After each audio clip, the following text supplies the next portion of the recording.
Hi అండి, Chandana's food magic ఛానల్కు స్వాగతం. ఈరోజు మనం ఇంట్లోనే చాలా ఈజీగా వెజ్ హరాబరా కబాబ్ ఎలా చేసుకోవాలో చూసేద్దాం. ఈ ప్రాసెస్ చాలా సింపుల్గా ఉంటుందండి అండ్ ఈజీ కూడా. ముందుగా ఒక ప్యాన్లోకి నెయ్యిని వేసుకోవాలి. దాంట్లోకి జీలకర్ర, పచ్చిమిర్చి, అల్లం, వెల్లుల్లి, కొత్తిమీర కాడలతో సహా తీసుకోవాలి. ఇవన్నిటిని ఒకసారి ఫ్రై చేసుకోవాలి. తర్వాత ముందుగానే ఉడికించి పెట్టుకున్న పాలకూర, శనగపప్పు ఇవి కూడా వేసుకుని ఒకసారి బాగా ఫ్రై చేసుకోవాలి. తర్వాత వాటిని దింపేసి ఒక మిక్సీ జార్లోకి వేసుకుని మిక్చర్ లాగా ఫామ్ అయ్యేదాకా గ్రైండ్ చేసుకోవాలి.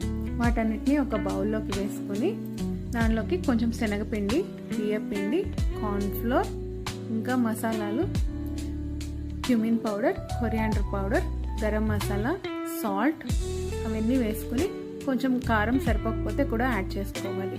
వీటన్నిటిని ముద్దగా అయ్యేలాగా కలుపుకోవాలి. ఆ తర్వాత ఒక ప్యాన్లోకి నెయ్యిని తీసుకుని కలుపుకున్న ఆ మిక్చర్ని రౌండ్ షేప్లో ఫామ్ చేసి దానిపైన ఒక క్యాష్యూ నట్ పెట్టి ఈ నెయ్యి ఉన్న ప్యాన్లో పెట్టాలి. ఆ తర్వాత ముందు వెనకాల బాగా ఫ్రై అయ్యేలాగా చూసుకోవాలి. అంతే అండి, సింపుల్గా అయిపోయే ఈ కబాబ్ రెసిపీ మీరు కూడా మీ ఇంట్లో ట్రై చేసి ఎలా ఉందో మాకు కామెంట్ సెక్షన్లో చెప్పండి. Thank you for watching. Bye.